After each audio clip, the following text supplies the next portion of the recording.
There comes a moment in every person's life when the noise fades, not because the world becomes quiet, but because the heart becomes exhausted. Exhausted from pretending, exhausted from chasing things that promised happiness but delivered emptiness, exhausted from smiling when the soul feels heavy. Most people ignore this moment. They drown it with distractions, entertainment, work, sleep, anything to avoid sitting alone with their thoughts.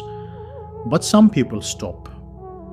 And when they stop, they begin to hear something they have ignored for a long time, the voice of their heart calling them back to Allah. There was a man named Adam who believed that strength meant control over emotions, control over outcomes, control over life itself. From a young age, he learned to depend on himself. He trusted plans more than prayer, effort more than reliance, logic more than surrender. Adam prayed, he believed, but Allah was not the center of his life. Allah was a part of it. For a long time, life seemed to reward that mindset. Things worked out, doors opened, and people admired him. He felt confident, secure, until the day everything collapsed quietly. It was not dramatic, no loud disaster, no sudden tragedy, just a series of losses that drained him slowly. One opportunity disappeared, a relationship ended, a dream he had worked toward slipped away without explanation. Adam found himself awake late one night, staring at the ceiling, feeling a pressure in his chest he could not name. He reached for his phone instinctively, then stopped. For the first time in years, he sat in silence. That silence was uncomfortable. Thoughts rushed in, regrets, fears, questions with no answers. And then something unexpected happened. His eyes filled with tears, not because of one specific loss, but because he realized something painful. He had lived as if Allah was optional. That night, Adam sat on the floor, leaned his back against the wall, and whispered words he had never said sincerely before. Ya Allah, I don't know how to carry this anymore. That was not a polished dua.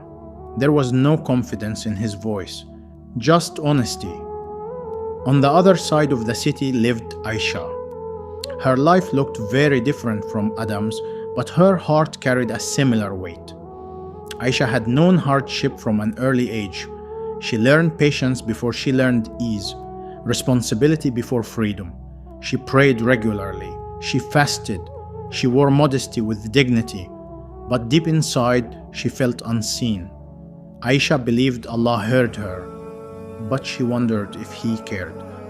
She had made the same duas for years: relief, stability, a sense of peace. And every time, life seemed to answer with more tests. One evening, after a long day, she sat alone with her prayer mat still folded beside her. She did not feel like praying, not because she doubted Allah, but because she was tired of hoping. She looked up and spoke softly. Ya Allah, I'm tired of being strong. That sentence broke her. She cried the kind of tears that come from holding everything together for too long. Tears without sound, tears that soak into the ground unseen. That night, Aisha realized something important. Allah did not ask her to be unbreakable. He asked her to return. This is where many people misunderstand Islam. They think faith means never feeling weak, never questioning, never struggling. But faith is not the absence of struggle. Faith is turning to Allah inside the struggle. Adam began to change slowly after that night. Not outwardly at first, no one noticed, but internally something shifted. He stopped treating prayer like an obligation to complete and started treating it like a meeting he needed. He lingered after Salah, sometimes saying nothing, sometimes whispering everything. He realized that Allah already knew what he was hiding. Aisha began making dua differently too. She stopped rehearsing her words. She stopped comparing her duas to others. She spoke to Allah the way a child speaks to a parent when they are overwhelmed, honestly, repeatedly, imperfectly. Days passed. Life did not suddenly become easy. Problems remained. But something else appeared: stability in the heart. Adam noticed that even on bad days, he was not drowning. He felt supported by something unseen, something steady. Aisha noticed that her patience had changed. It was no longer forced. It was rooted in trust. Trust that Allah was not delaying her out of neglect, but out of wisdom. One night, Adam reflected on all the times his du'as were not answered the way he wanted, and for the first time, instead of frustration, he felt gratitude. He could see clearly now. Some unanswered du'as were protection. Some delays were redirection. Some losses were mercy disguised as pain. Aisha had a similar realization. She remembered things she once begged Allah for that would have destroyed her if she received them. People she wanted to keep who would have broken her heart later. Paths she wanted to walk that would have led her away from Allah. Her heart softened. She whispered, "Alhamdulillah for what you withheld." This level of faith does not come easily. It is built through tears, through waiting, through unanswered questions. Many people stop making dua when they feel unheard. Adam and Aisha learned to make more dua instead. They learned that dua is not a transaction, it is worship. You do not make dua to control Allah. You make dua to surrender to Him. Adam began waking up earlier, sometimes for tahajjud, sometimes just to sit quietly before Fajr. He found that the world felt different at that hour, quieter, honest.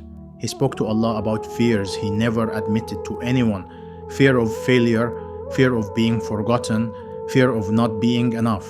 And every time, he felt lighter. Aisha started keeping gratitude alive even in difficulty. She thanked Allah for small things: breath, awareness, the ability to still turn to Him. She realized that gratitude does not mean liking your situation, it means trusting the one who placed you in it. One evening, Adam faced another setback. Something he worked for did not work out. The old version of him would have panicked, questioned, lost control. This time he took a deep breath and said, "Ya Allah, I trust you." The peace that followed shocked him. Aisha faced criticism from people who did not understand her journey. Words hurt, judgments stung. She returned home, closed her door, and placed her worries in dua. She did not need validation from people anymore. Allah was enough. This is the transformation that sincere remembrance brings. Not a perfect life, but a grounded heart. Islam does not promise comfort, it promises meaning. Adam learned that reliance on Allah does not remove responsibility, it removes despair. Aisha learned that patience is not silence, it is active faith. Both of them began to feel closer to the Quran. Verses they once read without reflection now felt personal, alive.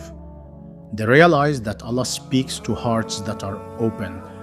If you are listening to this and you feel distant, understand this. Distance from Allah is not measured by sins alone. It is measured by neglect, and return is always one sincere step away. Adam once said in dua, "Ya Allah, don't let me forget you when life becomes easy." Aisha once said, "Ya Allah, don't let hardship make me bitter." Both were answered because Allah answers the duas that align the heart with Him. If you are struggling, know that your struggle is not meaningless. It is shaping you, softening you, bringing you closer to truth. If you are waiting, know that waiting with Allah is not wasted time. It is preparation. If you feel broken, know that Allah draws near to the brokenhearted. Speak to Him, even if you don't know what to say. Return to Him, even if you feel unworthy. Trust Him, even when you don't understand, because Allah does not abandon those who turn to Him sincerely. And sometimes The greatest miracle is not the change in your situation, but the peace Allah places in your heart while you walk through it. Before this video ends, take a moment. Not to rush, not to scroll, just to sit with what you have heard. Because reminders are not meant to pass through the ears and disappear. They are meant to pause the heart. Life moves quickly. Days blend into each other. Weeks pass without notice. We wake up, we work, we speak, we sleep, and we repeat. And in the middle of all that movement, the heart slowly forgets what it was created for. Not comfort, not constant happiness, not endless distraction. The heart was created to know Allah. That is why no matter how much a person achieves, something still feels missing when Allah is distant. And no matter how difficult life becomes, something still feels steady when Allah is near. Every reminder you hear is not new information. It is a call to remember what you already know deep inside but often ignore. You were not created randomly. You were not left without guidance. You were not forgotten. Allah sees you exactly where you are right now. Not the version of you people see. Not the version you show online. The real one. The tired one. The confused one. The hopeful one. The broken one. And He knows what your heart carries. If this reminder touched you even slightly, understand that it is not by coincidence. Allah guides hearts in subtle ways. A sentence, a pause, a feeling you can't explain, that is guidance. Many people think guidance comes as a dramatic change, but most of the time it comes quietly. A desire to be better, a discomfort with distance, a longing to return. Do not ignore that feeling. Return does not require perfection. Return requires sincerity. You do not need to fix your entire life in one day. You do not need to become someone else overnight. You only need to take one step toward Allah, one sincere dua, one honest prayer, one moment of remembrance. That step matters more than you realize. Remember, Allah is not waiting for you to be worthy. He's waiting for you to turn to Him. Every time you delay repentance, thinking you are not ready, remember this. None of us are ever fully ready. We come to Allah as we are, not as we wish we were. Time is passing whether we prepare or not. Every day that ends is a day closer to our meeting with Allah. Not to scare the heart, but to awaken it. Death is not the end of life. It is the end of excuses. And when that moment comes, we will not wish for more money. We will not wish for more followers. We will not wish for more comfort. We will wish for more prayer, more remembrance, more sincerity. So while you still have time, soften your heart. Forgive people not because they deserve it, but because your heart deserves peace. Let go of grudges that weigh you down. Reduce attachment to things that pull you away from Allah. Protect your salah even when you are tired. Speak to Allah even when you don't know what to say. Trust Allah even when you don't understand what He is doing. Your life may not become easier immediately, but your heart will become stronger. And a strong heart anchored in Allah can survive anything. If you feel overwhelmed, remember that Allah never burdens a soul beyond what it can bear. The fact that you are still standing is proof that Allah has been carrying you even when you didn't realize it. If you feel alone, remember that Allah is closer to you than anyone else ever could be. That if you feel distant, remember that distance disappears the moment you turn back. Do not let this reminder be just another video watched and forgotten. Let it be a turning point, even a small one. After this video ends, raise your hands even briefly and speak to Allah. No performance, no fancy words, just honesty. Say whatever is in your heart. That moment may change more than you know. And remember, Allah's mercy is greater than your mistakes. His patience is greater than your delays. His love for your return is greater than your fear of failing again. Keep returning. Keep remembering.